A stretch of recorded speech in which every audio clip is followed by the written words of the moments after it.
जय श्री कृष्ण। राधे राधे। साल 2023 की अंतिम एकादशी 22 दिसंबर को आने वाली है। इस एकादशी को मोक्षदा एकादशी के नाम से जाना जाता है। कहा जाता है कि इस दिन भगवान श्री कृष्ण ने अर्जुन को गीता ज्ञान दिया था, इसीलिए इसे गीता जयंती के नाम से भी जाना जाता है।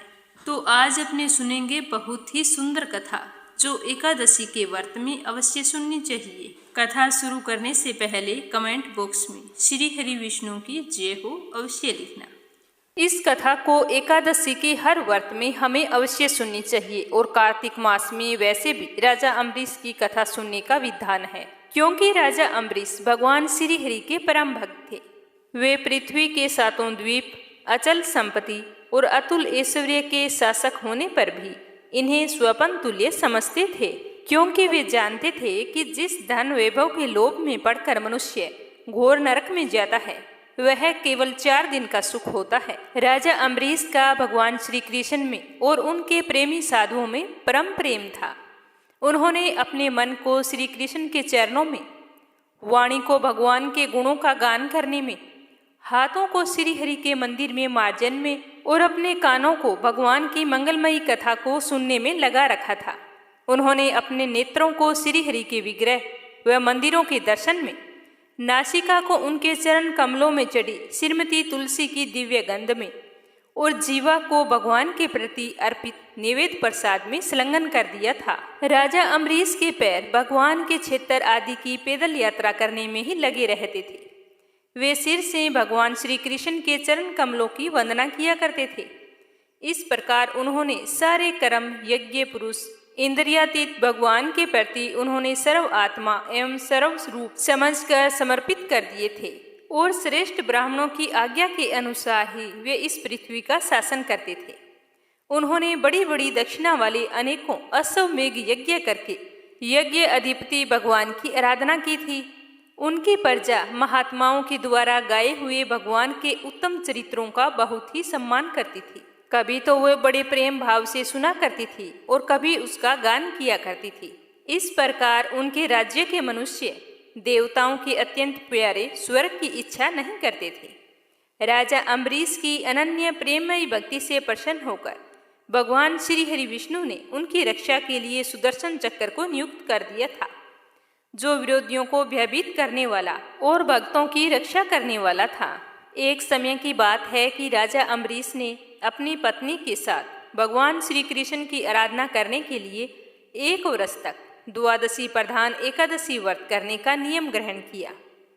व्रत की समाप्ति होने पर कार्तिक महीने में उन्होंने 3 रात का उपवास किया और एक दिन यमुना जी में स्नान करके भगवान श्री कृष्ण की पूजा की। तत्पश्चात पहले ब्राह्मणों को स्वादिष्ट और अत्यंत गुणकारी भोजन करवाकर उन लोगों के घर 60 करोड़ गौवें सुसज्जित करके भेज दी।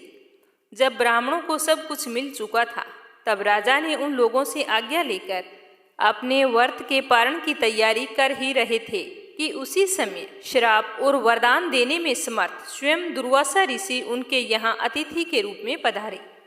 तो राजा अम्बरीश उन्हें देखते ही उठकर खड़े हो गए। आसन देकर उन्हें आदरपूर्वक बैठाया और विविध सामग्रियों से उनके चरणों में प्रणाम करके भोजन के लिए प्रार्थना की।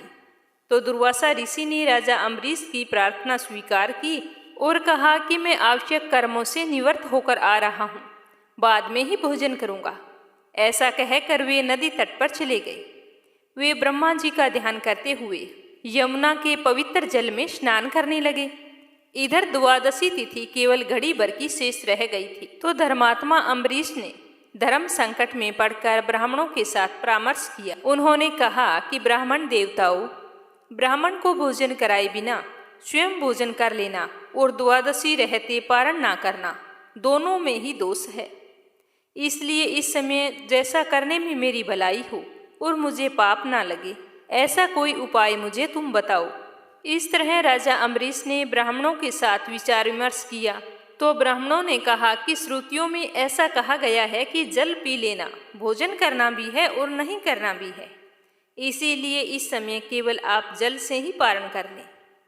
तो ब्राह्मणों के कहने पर राजा ने मन ही मन भगवान का चिंतन करते हुए द्वादशी के रहते जल ग्रहण कर लिया। उसी समय दुर्वासा ऋषि यमुना तट से लौट आए थे और इस प्रकार राजा अम्बरीश को जल पीता हुआ देखकर बहुत ही क्रोधित हो गए।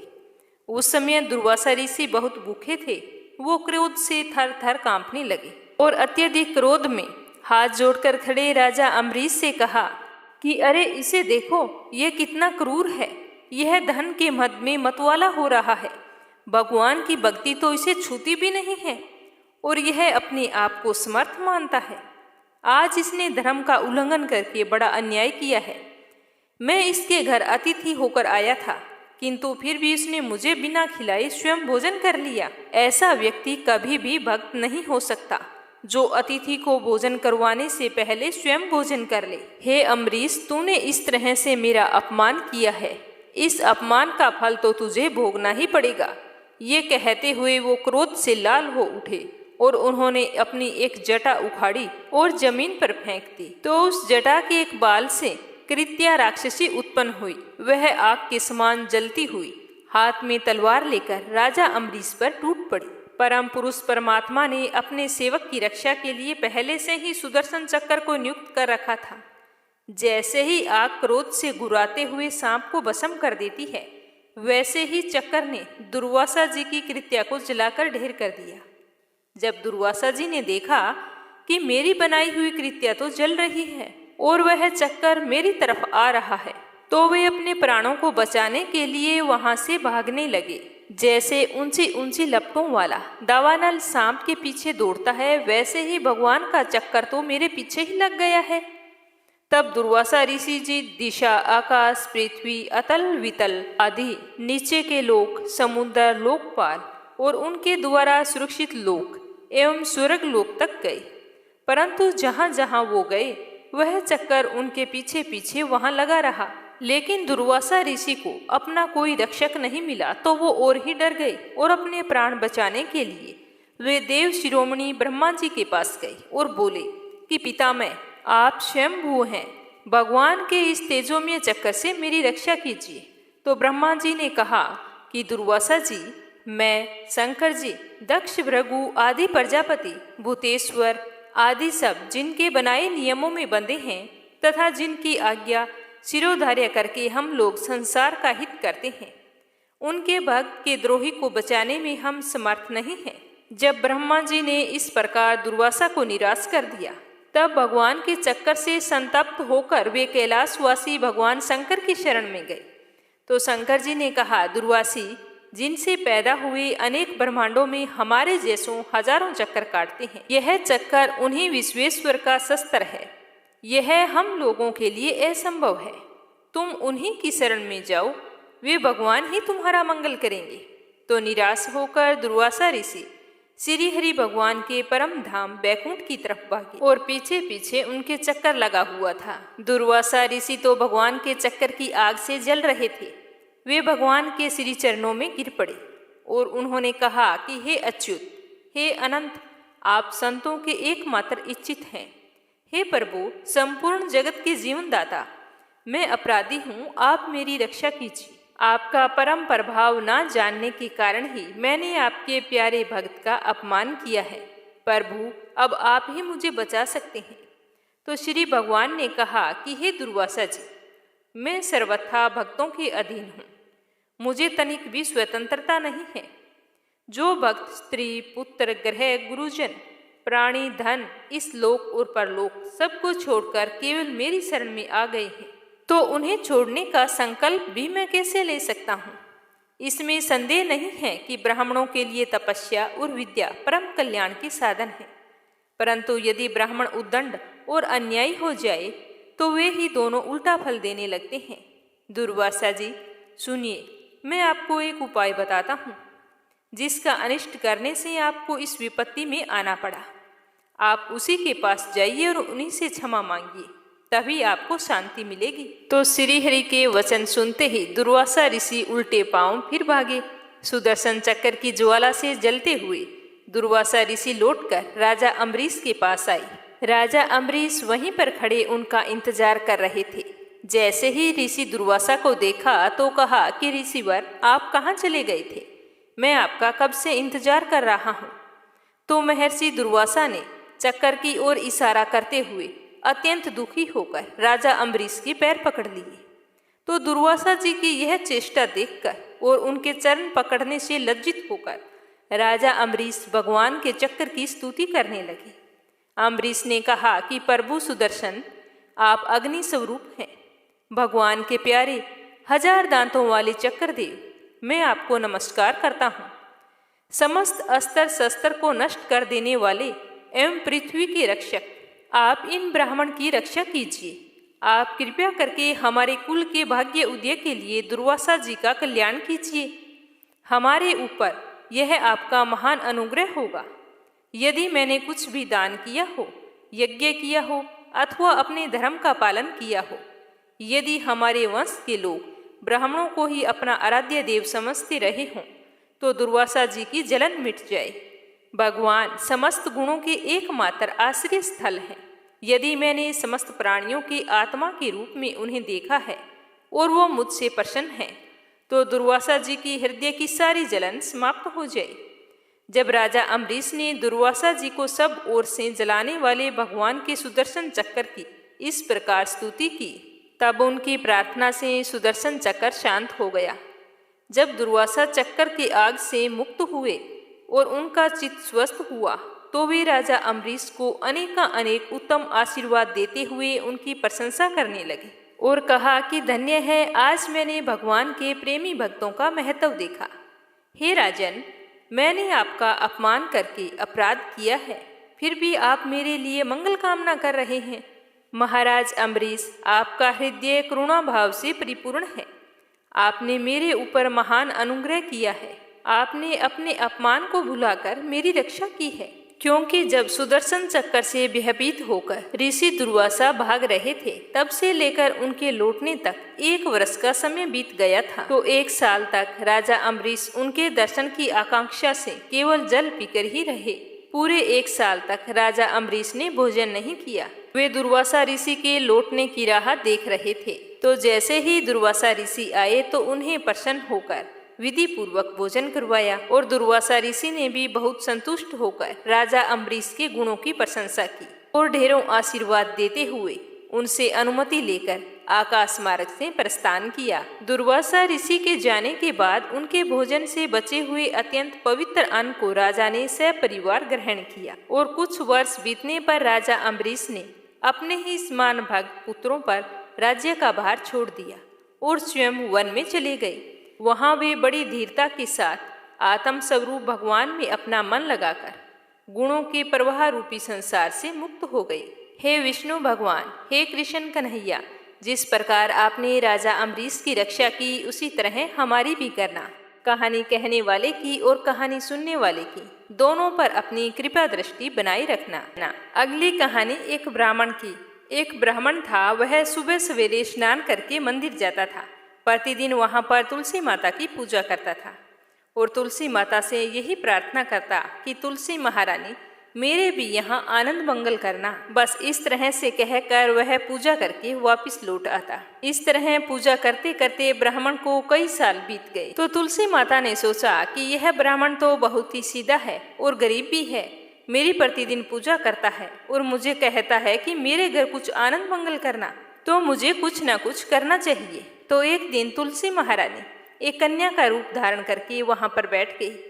जैसे ही सुबह सुबह ब्राह्मण देवता पूजा पाठ करने के लिए आए और तुलसी माता की पूजा करके अपने घर को जाने लगे, तो वह बोली कि बाबा, मैं भी तुम्हारे साथ चलना चाहती हूँ। तो ब्राह्मण ने सोचा कि 6 लड़कियां तो मेरे पहले से हैं और 7 लड़कियों का मैं पालन पोषण कैसे करूँगा, लड़कियों की शादी कैसे कराऊंगा, मेरे पास तो कुछ भी नहीं है। यह सोचकर उसने उस लड़की से कुछ नहीं कहा और चुपचाप अपने घर लौट आया। दूसरे दिन जब ब्राह्मण फिर से मंदिर गया तो वह कन्या वहीं पर बैठी हुई मिली और ब्राह्मण पूजा करके आने लगा। तो वह बोली कि बाबा, मैं भी आपके साथ चलूं। तो वह ब्राह्मण कुछ भी नहीं बोला और सीधा अपने घर आ गया। लेकिन मन ही मन सोच सोच कर वह दुखी रहने लगा। चिंता के कारण उसका खाना पीना बिल्कुल ही कम हो गया। तो एक दिन उसकी पत्नी ने कहा कि स्वामी, क्या बात है, आजकल बहुत दुखी दुखी दिखाई देते हो, क्या सोचते रहते हो? तो वह ब्राह्मण अपनी पत्नी से बोला कि मैं मंदिर जाता हूँ, तो वहाँ पर एक छोटी सी सुंदर सी कन्या बैठी है और वो कहती है कि बाबा मैं भी आपके साथ चलूँ। तो मैं उसे क्या जवाब दूँ? मेरे पास तो कुछ भी नहीं है। तुम्हें तो पता है कि हम कितने गरीब हैं। 6 बेटियों का पालन पोषण तो हमसे होता नहीं है, तो 7वीं का कहाँ से करेंगे? मैं तो यही सोच सोच कर बहुत ही दुखी रहता हूँ कि उसे क्या जवाब दूँ। अब तो मेरा मंदिर जाने से भी जी घबराता है। तो ब्राह्मण की बात सुनकर उसकी पत्नी बोली कि अरे इसमें परेशान होने की क्या बात है, आ रही है तो आने दो। कल जब तुम मंदिर जाओ तो उस लड़की को अपने साथ ले आना, वो भी तो हमारी बेटी है। तो ब्राह्मण बोला कि भाग्यवान, हमें 6 बेटियों की शादी करनी है, तो 7वीं की शादी कहाँ से करवाएंगे? हम इतने गरीब हैं, हमारे पास खाने के लिए अनाज नहीं है, तो शादी कैसे करवाएंगे? तो ब्राह्मणी ने कहा कि ये कोई बात नहीं हुई। जब हम अपनी 6 बेटियों की शादी करवाएंगे तो वहीं 7वीं की भी करवा देंगे। अगर उसने हमारे घर जन्म लिया होता तो क्या हम उसे घर से निकाल देते? तुम मेरी बात मानो और कल उसे अपने साथ ले आना, मैं इंतजार कर रही हूँ। तो दूसरे दिन सुबह सवेरे स्नान करके जब ब्राह्मण मंदिर को गया और पूजा पाठ करके लौटने लगा तो उस कन्या ने कहा कि बाबा मैं आपके साथ चलूं? तो ब्राह्मण बोला कि हाँ बेटा चल। तो वह उसको लेकर घर आ गया। तो उसे देखकर उसकी माँ और उसकी 6 बहनें बहुत ही खुश हुई। वह अपनी बहनों के साथ बहुत ही खुश रहती थी और अपनी माँ का भी कामकाज में हाथ बटाती थी। जब तुलसी माता कन्या के रूप में ब्राह्मण के घर आई तो उसी दिन से ब्राह्मण के तो भाग खुल गए। उसकी पंडिताई का काम बहुत ही अच्छे से चलने लगा। दूर दूर के गांव से उसे बुलावा आने लगा। दूर दूर के गांव में ब्राह्मण की खूब प्रशंसा होने लगी। ब्राह्मण के तो ठाठ हो गई, सुख सौभाग्य का वास हो गया, अन्न धन के भंडार भर गए। एक दिन ब्राह्मण ने अपनी पत्नी से कहा कि हमारी 7वीं बेटी तो बहुत ही भाग्यशाली है, उसके आने से हमारे तो भाग खुल गए हैं। तो ब्राह्मणी बोली कि आप बिल्कुल सच कह रहे हैं स्वामी, मैं भी आपसे एक बात कहना चाहती हूँ। हमारी 7 बेटियां विवाह योग्य हो गई हैं, अच्छे से घर वर तलाश करके उनकी शादी कर दीजिए। तो ब्राह्मण ने कहा कि यह तो तुम बिल्कुल ठीक कह रही हो। तो दूसरे दिन जब ब्राह्मण पूजा अर्चना करने के बाद में तैयार होकर कहीं जा रहे थे तो 7वीं बेटी ने कहा कि बाबा आज तैयार होकर आप कहाँ जा रहे हैं? तो ब्राह्मण ने सारी बात बताई। तो वह बोली कि बाबा मुझे अभी शादी नहीं करवानी, मेरी बहनों की शादी कर दो।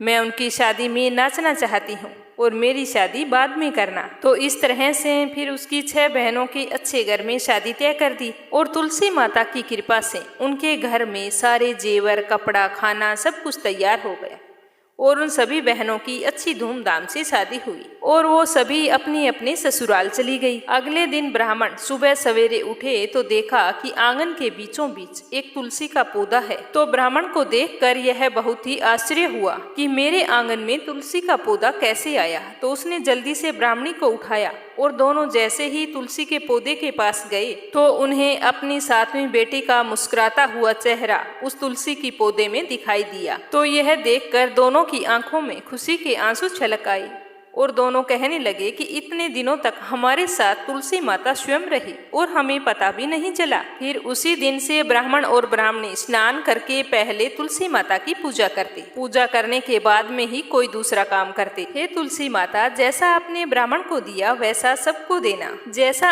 आनंद मंगल उनके घर में किया वैसे हमारे भी करना, सुख सौभाग्य बनाए रखना। हे तुलसी माता, कहानी कहने में कोई भूल चूक हो गई हो तो क्षमा करना और हम सब पर आपका आशीर्वाद बनाए रखना। श्रद्धा पूर्वक प्रेम से बोलो तुलसी माता की जय हो।